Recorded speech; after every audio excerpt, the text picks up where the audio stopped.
Well,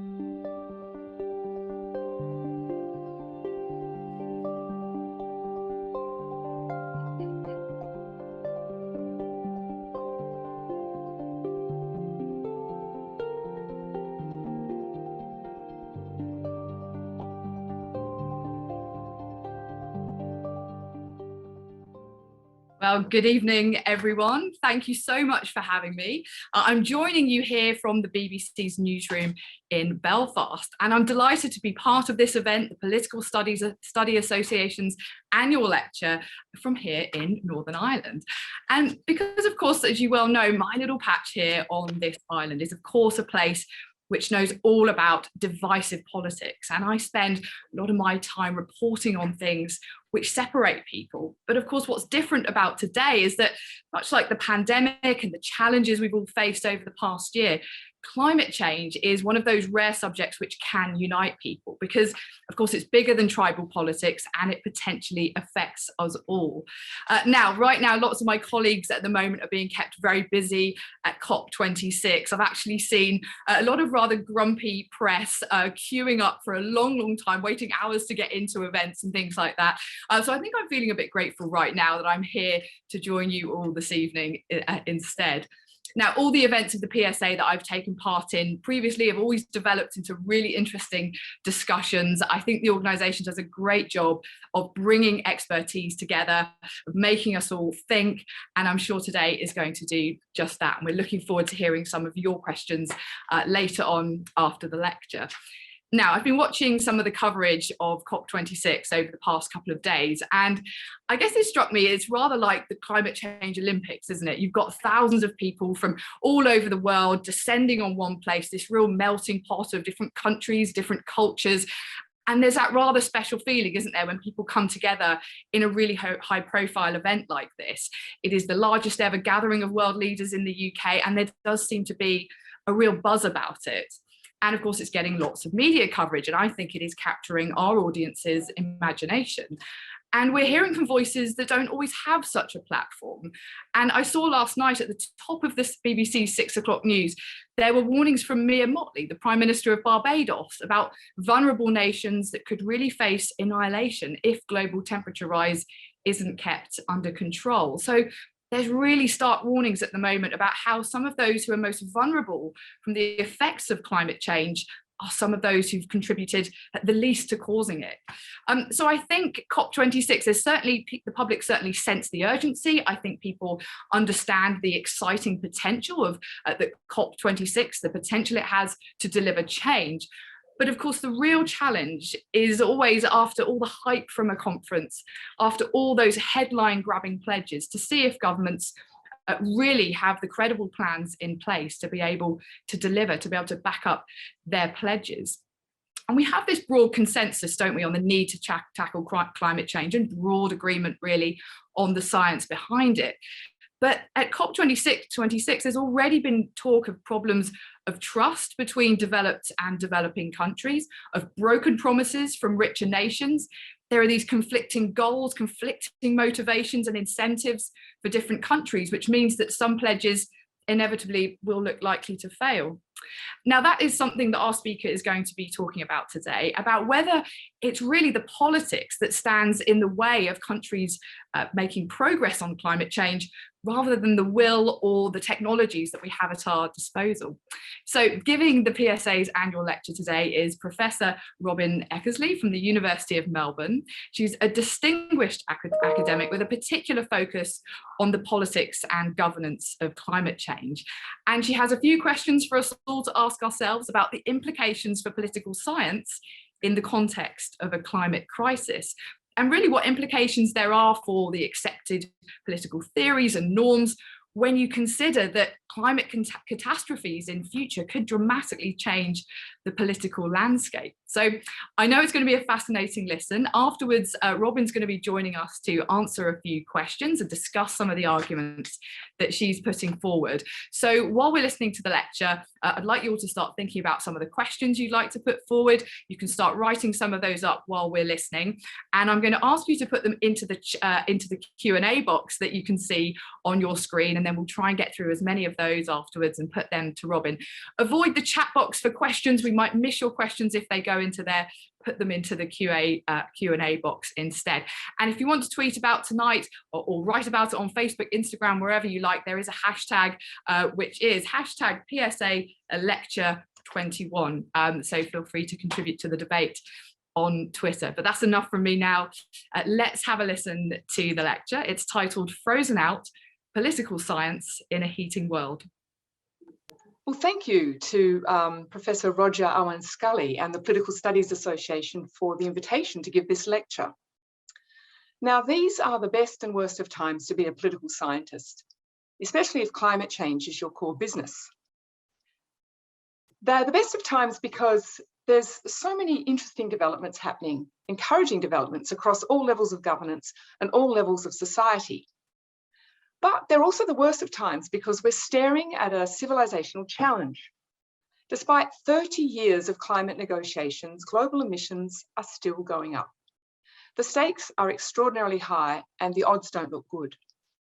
In fact, young adults know this, and climate change is now an important factor in deciding whether to have children. So in this lecture, I want to do three things. First, I want to highlight what's at stake in the negotiations that are currently underway in Glasgow, known as COP26. Two, I want to highlight the key obstacles confronting the negotiators and also try and draw out some of the politics, focusing particularly on the US and China, the world's two biggest emitters. And against this background, at the end, I want to briefly reflect on the impact and role of political science in a heating world. After all, it's going to be the politics, not the science or the economics, that's going to determine our fate. And politics is our specialty. So the juxtaposition of frozen and heating in the title is deliberately jarring. It's intended as a provocation to reflect on whether the discipline of political science might need to do some adaptation itself. So it's not frozen out of the policy process, nor frozen in time in terms of our knowledge generation.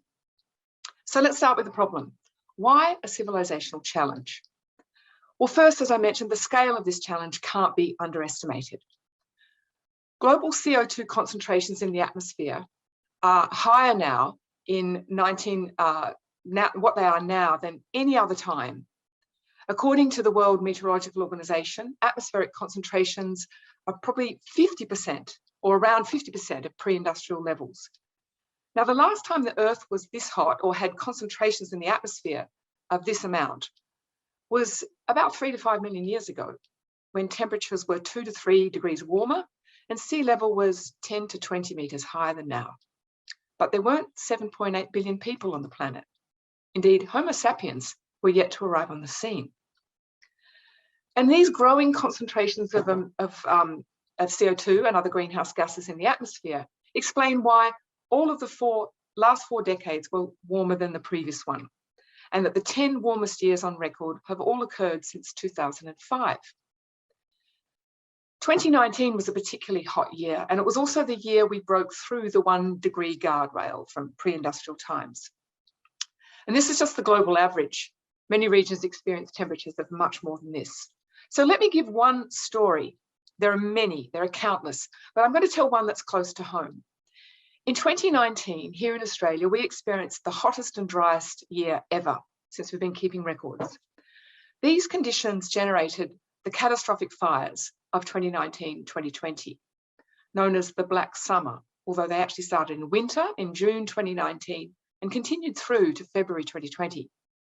These fires were absolutely unprecedented in scale and ferocity. They burned over 240,000 square kilometres.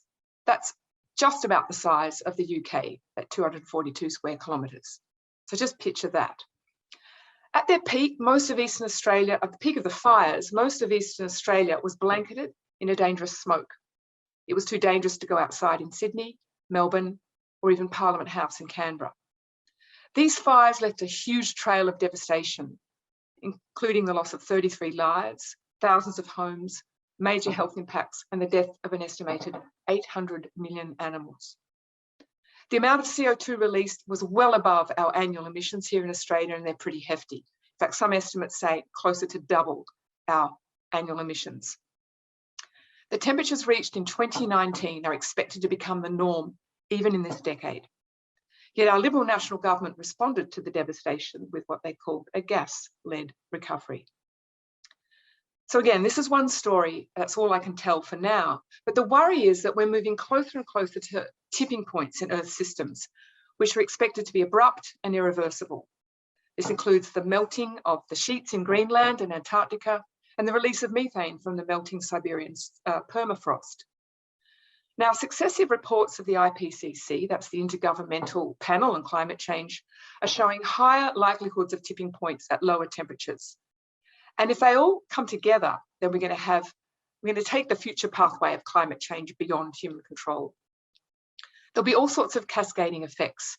We know that the sudden onset events bring damage to life and health, to critical infrastructure and disrupted supply chains. But there's also slow onset events, which have huge impacts on biodiversity and food systems, most importantly. So we're going to expect rising food prices, a massive displacement of people within and between states, part in response to rising levels of the sea, but also drought, food insecurity and conflict. Now, everyone knows what the IPCC's report of 2018 said about 1.5 degrees. It says, we need to cut global emissions on average by 45% by 2030 from 2010 levels to have a scenario that's consistent with 1.5 degrees, but that's only a 50% chance. So I'd ask you, would you get in an aeroplane if you knew it had a 50% chance of falling out of the sky, which is a catastrophic event? So we're really gambling with the future. And to put it bluntly, global emissions have to fall off a cliff this decade. So now I will turn to Glasgow. Now, COP26 is the first serious test of the Paris Agreement. In diplomatic terms, of course, the Paris Agreement was a major breakthrough, given the deep-seated disagreement between developed and developing countries that have stalled previous negotiations. But of course, this success was achieved not by resolving these disagreements, but rather stepping around them. And these disagreements will continue to plague the negotiations at Glasgow. We're already seeing this.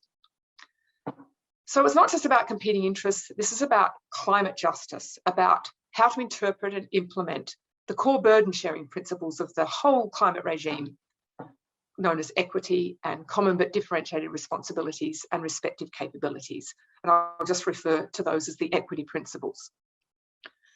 Now, the grand compromise at Paris was that the major emitters that were very resistant to accepting legally binding emission reductions for different reasons, chief of whom were the US, China and India, which together account for around 50% of global emissions. They dug in and were able to achieve national flexibility in determining their mitigation ambition, according to their own idea of what's fair in their own national circumstances. China also insisted on no punitive sanctions. In return, the most vulnerable countries working alongside the European Union were able to get 1.5 degrees into the agreement and to strengthen the language on the 5-yearly ratcheting mechanisms, in the hope that this would drive faster collective ambition. Now, China also blocked the more rigorous equity review process, but put that to one side. Now, obviously, these concessions were necessary to get these big emitters inside the tent, and acceptance of 1.5 degrees was crucial for vulnerable countries for whom 2 degrees means annihilation. However, the extreme weather that we've seen just in the last decade is telling us that 1.1 degrees is already too hot. Now, the original pledges back in 2015 made by the parties put us on a trajectory towards 3 degrees. So the core business of President Alok Sharma, who's the COP26 president, and he's sharing that with Italy, is to find ways, and this is his slogan, to keep 1.5 degrees alive. Now, I don't have time here to discuss all the intricacies of the formal negotiating agenda. So what I'm going to do is focus my attention on the position of the key negotiating coalitions, and particularly what I call the E2, the 2 biggest emitters, the US and China. And I'm going to focus on 3 gaps: the mitigation gap, the climate finance gap, and the production gap. And that refers to the difference between existing fossil fuel production plans and what would be consistent with 1.5 degrees. So let's start with the mitigation gap.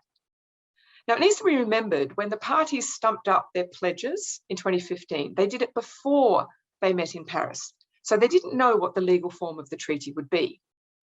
So when the parties adopted the Paris Agreement, to much celebration, the COP21 decision also called on the parties to communicate or update their contributions, nationally determined contributions, by 2020. And of course, then they would do it thereafter every 5 years, according to the ratcheting mechanism.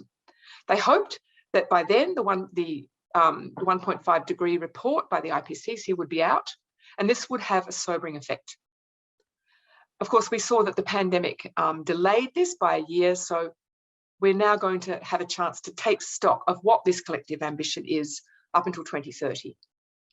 Now, so far, we've seen quite a few enhanced pledges, with actually Britain leading the way with ramping up its emission reduction target to 68%, or minus 68 by 2030, followed by Germany at 65. There's a whole bunch of states that are hovering around 50 to 55%, including the US under the Biden administration, committing to 50 to 52% reduction. Although it's not clear he's going to deliver that domestically, that's a whole other story we can't go into, but it does undermine his diplomacy. However, most of the non-EU countries, with the exception of Norway, are all hovering around the 40-45% bracket, such as Canada and Japan. And then you get lower down the pack to the very bottom, yes, good old Australia, minus 26 to 28%, which is quite pitiful and has not been updated. However, when we look to the rest of the world, there'll be no absolute emission reductions from the first, third, and fourth biggest emitters in the world. That's China, India, and Russia. And nor will President Xi Jinping or President Putin be personally attending COP26. Yet China's emissions have actually trebled over the past 3 decades. Back in 2015, China agreed to reach a peaking of its emissions no later than 2030, and it hasn't resolved from that. And more recently, it's committed to carbon neutrality by 2060. India has not committed to net zero and hasn't ramped up its targets, and nor has Russia. So, with all this in mind, remembering that we're supposed to have an average of 45% reduction by 2030, what we're likely to see instead is a 16% rise, and that's according to the latest synthesis report by the UNFCCC that came out on the 25th of October. Hopefully by the end of Glasgow, that might have ramped up a little bit. So whereas the original pledges had us on a course to 3 degrees, these updated pledges, at my time of speaking, is heading towards 2.7 degrees. The problem, even if developed countries did what they're supposed to do and ramp up emissions much faster and harder, it still won't be enough to keep 1.5 degrees. And the reason is because most of the growth in emissions has happened in the developing world, principally China, but also India, Brazil, and Indonesia, and several other countries. Now, of course, it's the total cumulative emissions concentrations in the atmosphere that will determine the degree of global heating, not annual aggregate emissions. And the developed world on the whole remains the most responsible and the most capable, according to the equity principles, and must do the heavy lifting. The US has the biggest share of historical emissions or cumulative emissions, that's 20%. So they need to do the most. But as the Stockholm Environment Institute has recently pointed out, the fair shares of developed countries with the highest responsibility and capacity greatly exceed their own domestic mitigation potential. That's where we're at the moment. So to fulfill this fair share, they must not only step up their national mitigation effort to the maximum possible, but also step up their financial contributions, their climate finance, technological and other support to developing countries to help unlock mitigation potential there. To do otherwise is to kick the ladder down. But here, and this is a key point I want to make, China really does need to do more. And that's because it's in a rather unique category compared to most other developing countries. In 2006, it overtook the US as the world's biggest aggregate emitter. By 2019, its emissions had reached 27% of the total aggregate, compared to the US's 11%. If we count all greenhouse gases, including from land emissions, China's aggregate emissions exceed all those of developed countries combined. You heard me, all developed countries combined. While its per capita emissions are still lower than the US's, they're now very close to the OECD average, and they're almost double now those of the EU. And most importantly, China is now the second biggest historical emitter after the US at around 11.4%. So on every single emissions metric, we now have to look at China. Now, I had a look at China's recent NDC communication. It was a 56-page document, and I had to rely on a translator. But it still sees itself as a developing country facing many challenges, and it describes itself as, quote, still in the primary stage of socialism, where development is unbalanced and inadequate, close quote. And it needs to be said, and in fairness to China, with the massive redistribution of labor around the world, many developed countries have effectively outsourced their emissions to factory Asia. And China has also and been able to consume cheaper products from China. But at the same time, China has garnered huge economic benefits from the rapid growth that followed its joining of the WTO in 2001. So my core point here is that China has not changed its negotiating stance in line with its own emissions profile. It's continued to hide behind the failure of the US, which is a fair enough point, but it's also continued to hide behind its poor and not take responsibility for its middle class.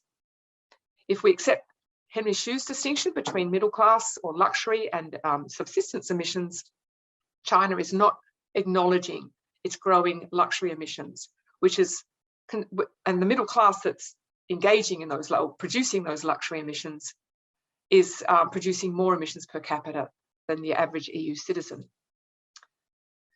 Now, if you look back at the negotiations over Paris, everyone celebrates China and the US cooperation, and that's true. China did emerge from behind the shadows and play quite a big cooperative role with the US to get the agreement over the line in the end game. But for most of the 3 years leading up to that, or at least the 2 years, China actually parked itself within a particular negotiating bloc called the like-minded group of developing countries. At the time, it was about 18 countries that included India, Saudi Arabia, Indonesia, Malaysia, Iraq, and Venezuela, many of whom big oil exporting countries. Now, this group has grown, and it now has 24 members, including Iran, Iraq, Jordan, Kuwait, Egypt. And in early October this year in Bolivia, in a meeting, they issued an explosive ministerial statement. Now, some of the points in this statement, I think, are well made, but the conclusions drawn from this statement by this group are deeply worrying in terms of what this means for the negotiations. They criticise the UK presidency for calling all countries to commit to net zero, saying that was contrary to the equity principles. They argued developed countries should commit to full decarbonisation by 2030, so that all the remaining space in the atmosphere will be left for developing countries. They pointed quite rightly to the broken promises of developed countries in not reaching their climate finance commitments. And they also quite rightly pointed out that many developing countries have had a much bigger hit with COVID, largely as a result of vaccine inequity. They also were very critical of the EU's carbon border adjustment mechanism, saying it's contrary to the WTO and also the equity principles. But the overall conclusion from all of this was that they could sit on their hands until such time as developed countries had fulfilled their leadership obligations. And this argument is not new. It's been a primary argument of China's for a long time. The problem is that this sits very uncomfortably with the most vulnerable countries, particularly the alliance of small island states, the African group, and also the least developed countries. And most of these countries are in a group called the V20. The Climate Vulnerable Forum is actually made up of 45 countries, not 20, but the V20 refers to this forum. And they represent 1.2 billion people. And for these parties, for whom climate change is an existential threat, they've just issued a manifesto which couldn't be more different. It focuses intensely on achieving dramatic mitigation prior to 2030, right across the world. And they've called for a climate emergency pact that includes annual 2030 ambition-raising platforms mandated for every single COP up until 2025, when the parties have to stump up their next target for 2035. So what I'm pointing to here is a changing geometry of the G77. This has been going on for a while, but it's continuing post-Paris, leading to a new division between the major emitters and the more vulnerable parties. And many of those major emitters are not just in the West. So the more vulnerable parties now have more in common with the EU than they do with China. So China does need to step up its effort in line with its profile if it's not to be hoisted by its own petard. And this is necessary if it wants to look after its own population, which is, particularly in the south of China, highly vulnerable to climate change, if not the rest of the world. So let's now turn to the finance gap. Now, back in 2009, at COP15 in Copenhagen, the great failure, as it's often called, developed countries agreed to mobilize $100 billion annually by 2020. Now, this climate finance is absolutely critical to unlocking mitigation potential in the global south, and it's absolutely critical to the developed countries' leadership obligations under the entire regime, including the Paris Agreement. Although some countries, developed countries, still see this as a form of charity, it's actually an obligation. In the Paris Agreement, it says they shall take the lead in mobilizing climate finance. However, this target wasn't reached by 2020. It's roughly around $7.9 billion by 2020. But the latest OECD data suggests that it might just be met by the end of Glasgow, but it all depends on what goes down at Glasgow. If it's not met, there could well be a walkout by developing countries. They're also supposed to start negotiations on a new climate finance goal for 2025 onwards. Now, at the pre-COP26 meeting of finance ministers in Milan a month or so ago, there was also a recognition of the need to align financial flows with climate objectives right across the board. And we're talking here trillions, not billions. Of course, this leaves aside the trillions that are needed to deal with loss and damage, which is often called the third pillar of climate change governance after mitigation and adaptation. But this is a problem that negotiators have absolutely failed to confront. For the most vulnerable countries, every climate disaster they suffer exacerbates poverty and makes it harder to earn money to finance their debt.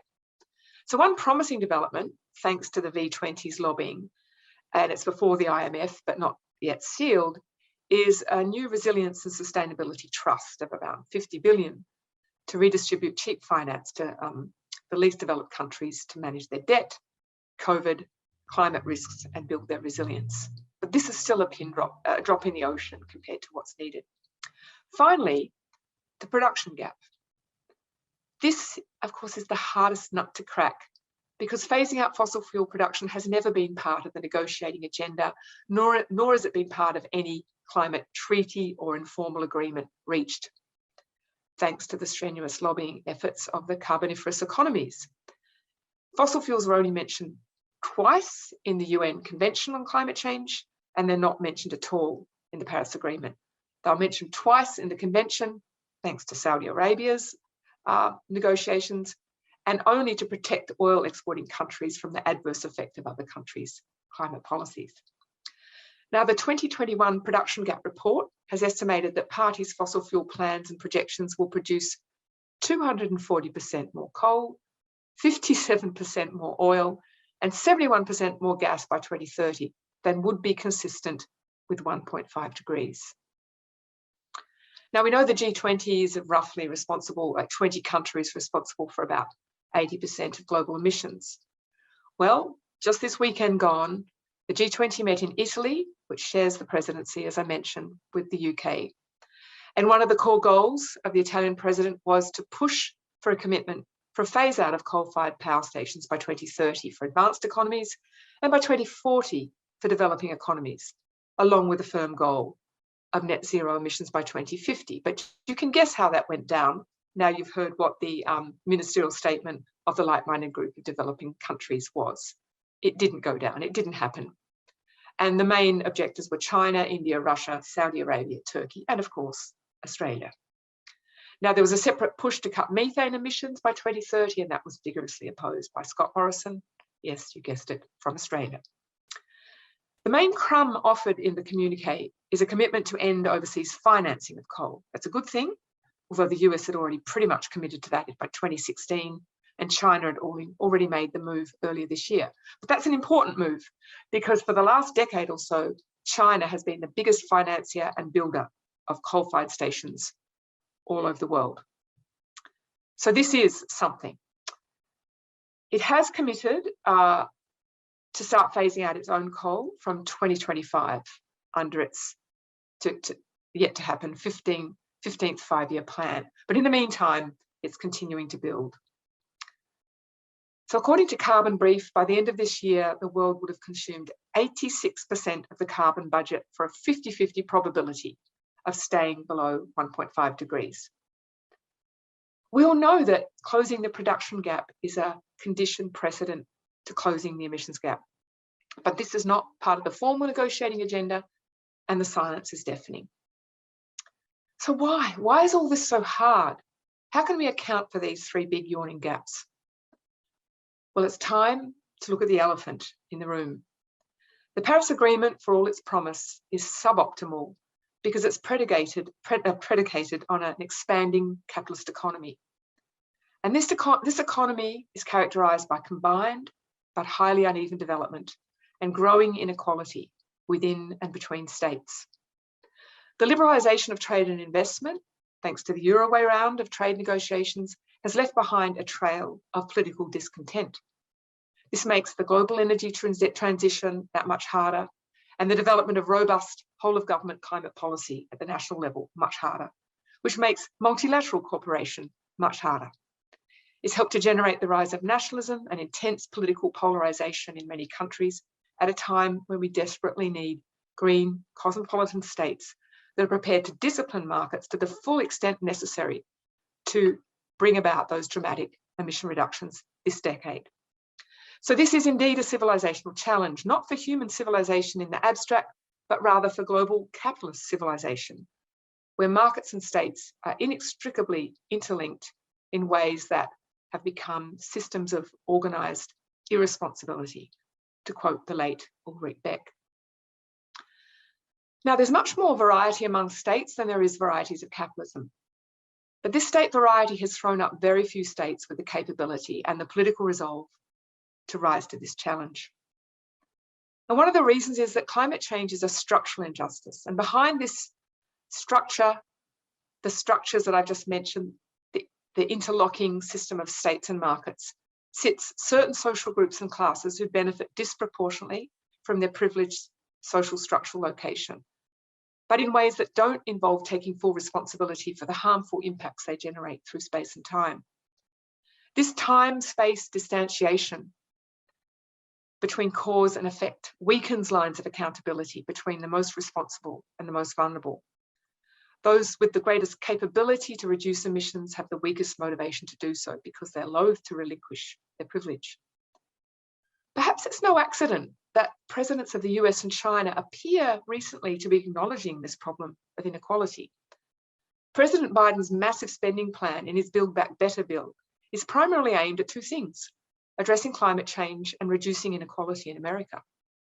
And in a major speech in August, President Xi Jinping launched the idea of common prosperity that includes a critique of unreasonable wealth, property speculation, and highlights the problem of significant gaps in income and social service delivery between rural and urban areas. Now, whether these are signs of big changes or just straws in the wind, it's too soon to know. But in the meantime, the most vulnerable states and communities are at the absolute mercy of the major emitters. This is a massive injustice, and it rests on a massive accountability crisis that cannot be resolved by our existing economic and political order. Short of some political miracle, this decade, all the signs suggest that 1.5 degrees is already almost out of reach. And this brings me to the final segment of my lecture, where I turn to the role of political science. So, what is the impact of political science in relation to this challenge right now? And how should political science adapt to a heating world, assuming there's enough funding to keep public universities afloat? We can think of the impact of political science in two ways. First, there's the obvious direct impact in terms of influencing the policy-making process. But we can also think about it in a much broader and more diffuse sense in terms of our role in generating new knowledge, in shaping societal debates, and of course in teaching students and supervising research. Turning first to the direct impact, it's pretty clear that political scientists are indeed frozen out in many countries in terms of providing advice or input into government's climate policy. Most governments are more interested in hearing from economists than us. And of course, political lobbyists more than anyone else. This is certainly the case in Australia, which has dug itself into a giant fossil fuel hole and refuses to climb out. Ironically, given our attentiveness to the workings of power, we're probably better placed than most disciplines to understand why governments prefer to hear from economists than us.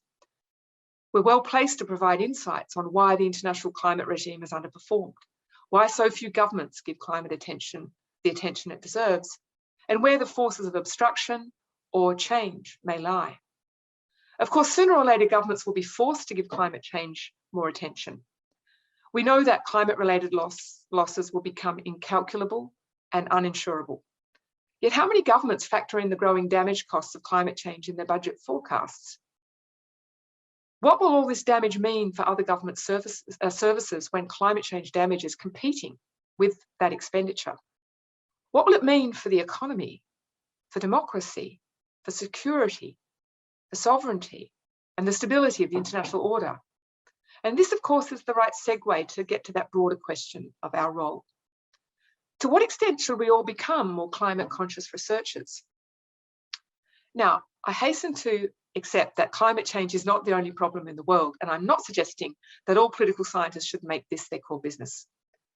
We're made up of a very wide range of different subdisciplines and quite rightly celebrate different perspectives, traditions, methods, and choice of topic. Nonetheless, I want to pose the question, are our assumptions about how the world works and the units of analysis that we study is at the most basic ontological level, along with our theories, our concepts, and our research methods, adequate for understanding this monumental challenge? So I'm going to finish with 4 provocations in response to these open-ended questions. First, at the most basic ontological level, we can no longer treat this thing we've called nature or the environment or the climate system as a mere backdrop to our human political drama. As the Earth continues to heat up, we cannot continue to study the political world as if it exists hermetically sealed off from the ecosystems and Earth systems, absolutely sui generis. And yet we're all embedded and dependent upon these systems. The world's climate has been pushed into an unstable and dangerous new phase shift. For those in the business of explanation, and dare I say prediction, although we've never been very good at that, climate change is going to be much more than an intervening variable. It will increasingly shape the entire political landscape, including the international economic, financial, and political order, and even what it means to be a state without a territory. Second, it follows that climate change is never going to be just one political issue on the periphery of a crowded agenda, or worse still, just something that raises an important technological challenge.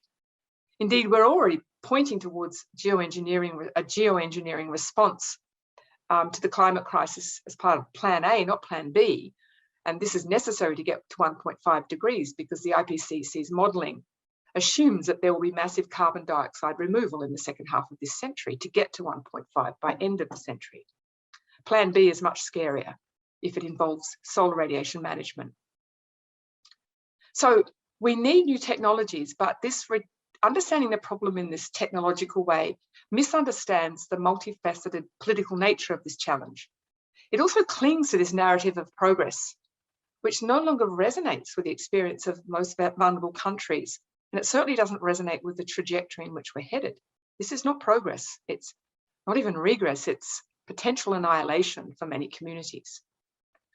We need to revisit and unpick this narrative and the processes of modernisation and the political ideologies to which it has been tethered. Third, so what are the implications for normative political theory?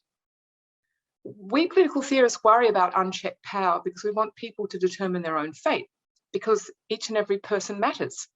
This is the gift of humanism, which undergirds the human rights and democratic revolutions. But so much of our political theory canon, in celebrating what is so unique about being human to justify rights and emancipation, has failed to ask, in what ways are we connected to the rest of nature? If, say, Locke or Kant or Locke or Marx or Habermas had asked this question rather than what is it that distinguishes us from nature, our moral reasoning, our labour, our tool-making, our communications, then perhaps political theory would have been less anthropocentric and might have admitted other communities of life and not just humans into Kant's kingdom of ends. We might also have been more attentive to our common origin and fate and accepted responsibility to the more than human world. And finally, we've studied the past a great deal, but perhaps we need to pay more attention to the future and not leave all of the scenario development work to natural scientists. At the very least, we should be looking much more critically at the IPCC's assumptions, those that underpin its modelling. Indeed, some of the most exciting work in climate politics entails backcasting from desirable or undesirable futures and working out feasible political and policy pathways towards or away from what is desired or to be avoided. This is incredibly enlivening and educating, especially when done collectively with other researchers or with students or members of the community. It demands integrative thinking, and it can open up new policy options and new imaginaries that include but go well beyond technological change. So, to conclude, I'm not arguing that political science needs to be reinvented for it to be fit for purpose in a heating world, nor am I arguing that everyone needs to make it their core business, as if there's no other problems around. What I am arguing is that we need to have a critical conversation in all of our subdisciplines about whether and to what extent our assumptions, our theories, our concepts, our methods are fit for a heating world. I've also suggested, and this is more of a hope than an argument, that more of us should turn our attention to the future. With only a few exceptions, most political leaders around the world see the future as a foreign country that they do not need to visit to stay in power. Yet global heating has already arrived, and the future is not looking like an extrapolation of the past. This, of course, is a failure of political imagination. So let this not be the fate of political science. Thank you. Robyn, thank you so much for that lecture, for bringing us some of your insights and for highlighting some of the inequalities which stand in the way of countries making progress on climate change. And I should say a big good morning to you for joining us from Australia in the early hours of the morning over there. Well, let's kick off with some questions then. We've got some good ones coming in. I'm going to start off with a question about populism. You touched on it briefly in your lecture, but what do you think has been the impact of the rise of populism and populist leadership, which of course is known for being at times skeptical of scientists and experts? What impact has that had on climate change? I'm just remembering not so long ago we had Donald Trump saying quite contradictory things on climate change, didn't we? Sometimes saying it was mythical and a hoax, and then other times saying it was a very serious issue. So love to get your thoughts on the rise of populism. Sure. And first, thank you very much for the introduction, Emma. Yes, well, it's a problem more in some countries than others, but especially the Anglosphere. And it's quite clear that the research shows that right-wing populism, not left-wing populism, tends to be more sceptical of science and averse to climate policy. So this is a really interesting puzzle. And there's quite a bit of research on it. There's often those left behind by globalization argument, or the so-called cultural backlash argument, which some researchers have put out there, but I think they're actually tightly integrated. So there's it also has to do with a lot of folk living in certain communities live in a different world to people who study climate change and climate science, but they feel left behind. And this is why the just transition is so important. I think most communities need to hear that they won't be left behind. There needs to be, the principles in the climate regime should apply also to the state level. In a sense, you might say there's principles of climate justice embedded in the regime, but every country needs a ministry for just transition or ecological transition, and a very clear message to all the communities that feel they're going to be impacted, who feel they're probably the sacrificial lambs. So it's quite important to acknowledge that, to anticipate it, and to start planning for it. But don't use it as a reason for not acting. Yeah, it's interesting, that point, isn't it, about people feeling left behind and then that driving their attitudes to political issues. And I suppose climate change is a hard one, even for broadcasters as well, because you see these big numbers, these huge issues. And I guess the challenge is in how to connect that with individuals, isn't it? Rather than make everyone feel like it's just too big for us to think about. Right, we've got another one here talking about your argument that the idea that the politics is really the driving force for change here and for getting a global consensus on tackling climate change. So if politics is really the driving force, what more could citizens or consumers do to affect positive change, bar recycling and trying to live greenly? Well, certainly politicians and climate scientists do live in parallel universes, although they are in communication, which is encouraging. At the end of the day, politicians want to stay in power. We couldn't be put more simply than that. And so the more we can do in the community is make them understand that if they don't act dramatically on this, they'll be kicked out. In Australia at the moment, we've had climate wars now since 2009. And at the moment, public opinion is hugely in favour of dramatic action. But we've got a few coal and gas dependent communities in New South Wales and Queensland, which are the tail wagging the dog of our government. There's also the fossil fuel industry too, but that's another story. But now we've got all these people in different electorates mobilising independent candidates. They're called voices. They get together first before they select the candidate. They don't want the political parties to control, to be the selectorate. So they've become the selectorate themselves. And they come together over climate change and honesty and an aversion to corruption in government.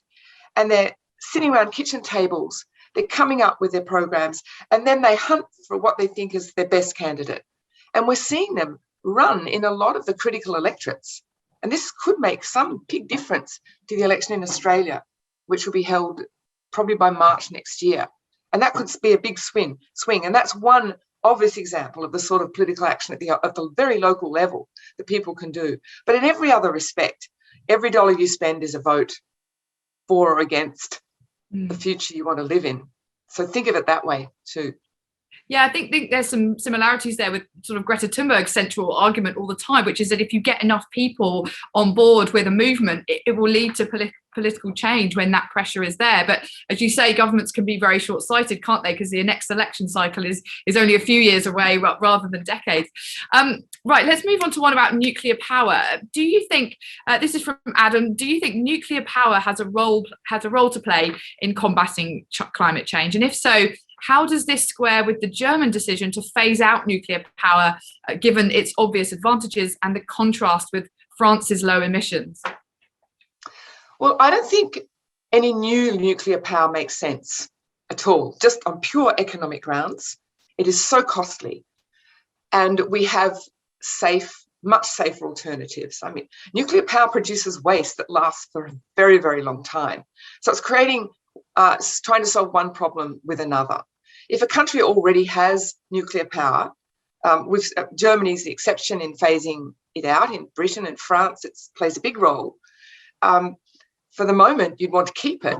But in other countries looking to new energy alternatives to fossil fuels, it's a no-brainer to go for renewables and not nuclear because it's cheaper and safer. It's period. It's just so simple.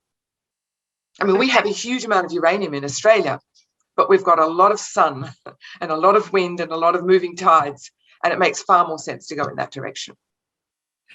Yeah, that's true.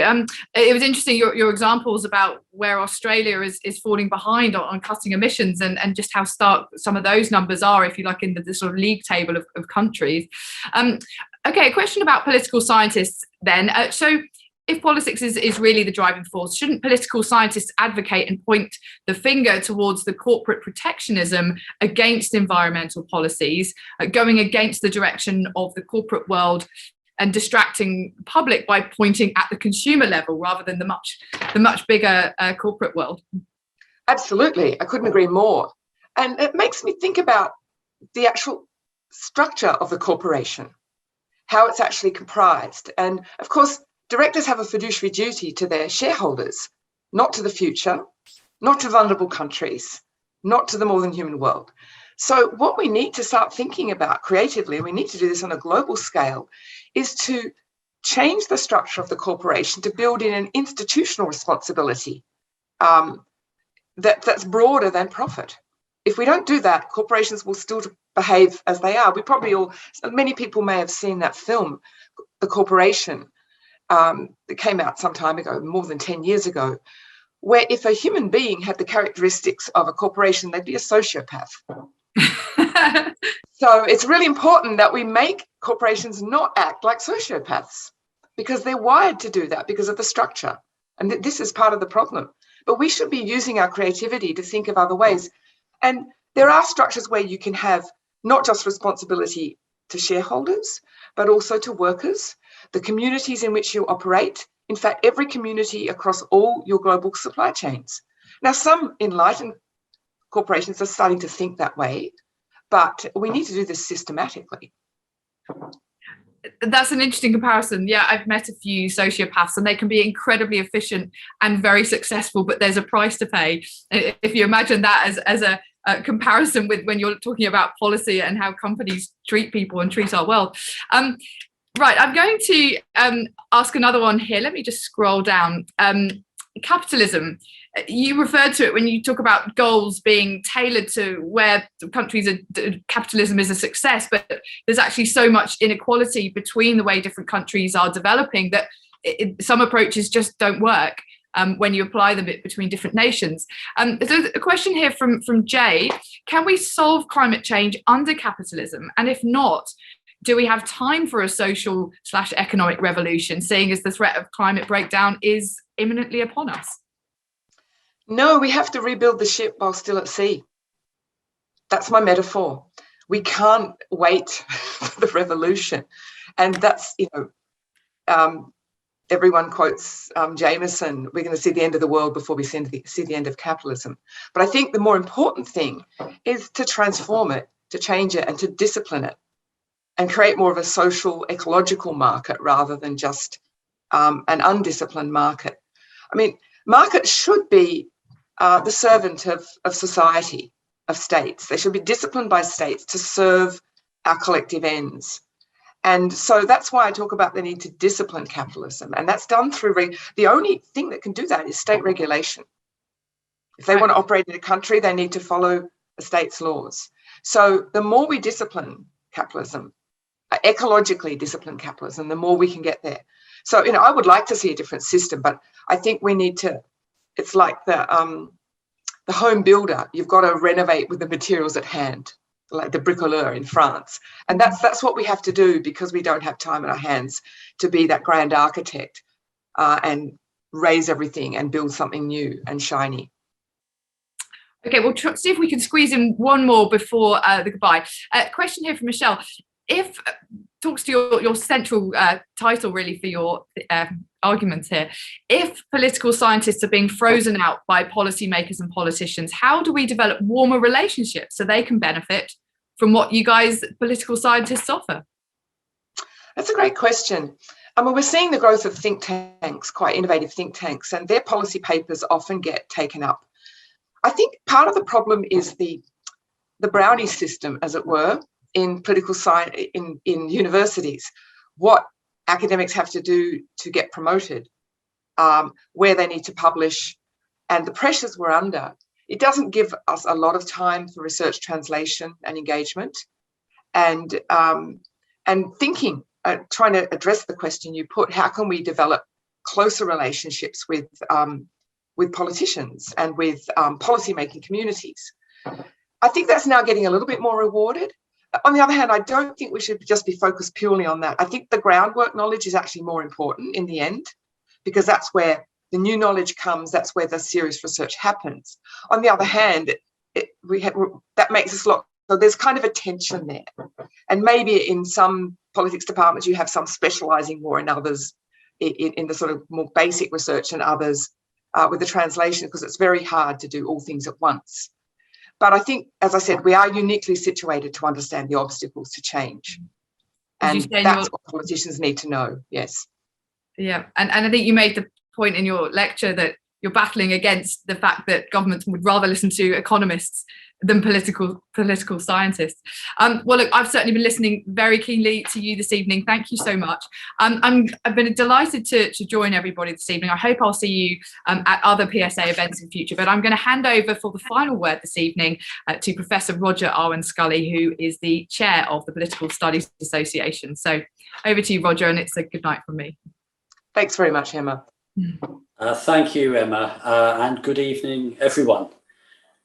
In reintroducing a Political Studies Association annual lecture last year, we at the PSA wanted to create a yearly event that would not only be engaging and rewarding in its own right, but would also serve as a showcase for some of the best in political studies, to make clear not only the sheer quality of much of the scholarship being conducted, but also its relevance to thinking about some of the most pressing and profound problems that the world faces today. It is, I think, almost belaboring the obvious to state that these aims have been fully realised tonight. What Professor Robyn Eckersley has had to say to us has not always made for easy or very pleasant listening. We have had reinforced to us the scale of the challenge that climate change poses for the world. And we have heard about the likelihood that global political leadership will, once again at COP26, fall short in addressing that challenge. But we have also been challenged to think about the implications of this defining issue for scholars and scholarship. There is much in tonight's lecture that demands deep reflection by all of us. Before closing, I would like to offer several sets of thanks to the sponsors of tonight's event and the PSA's longtime partners at SAGE. As ever, it has been a pleasure working with you on this annual lecture. To the PSA team, who have done a huge amount to put in place tonight's event and working behind the scenes to make sure that it has run smoothly. To our chair for tonight, Emma Vardy, we are very grateful to you for leading tonight's event when, not for the first time, you've been a very good friend to the PSA. I'd also like to thank you, our audience, for being part of the event tonight, wherever you are and whenever you are viewing this event. Thanks for your attendance and for your participation through the questions and comments submitted. And if you're joining a Political Studies Association event for the first time, well, the political studies community is certainly not full up, and there is most definitely a place for you in it, whether through our public membership, our schools membership, or our different membership offers for undergraduate students, for early career scholars and others. We hope that you can continue to be part of this community for many years to come. Most of all though, and I'm sure speaking on behalf of all of us, I would like to thank tonight's lecturer, Professor Robyn Eckersley. This wasn't in some respects the cheeriest lecture ever, but as the great scholar Hans Morgenthau once observed, a political science which is faithful to its moral commitment of telling the truth about the political world cannot help telling society things it does not want to hear. So for telling us some uncomfortable truths, thank you very much, Robyn. And good night to you all.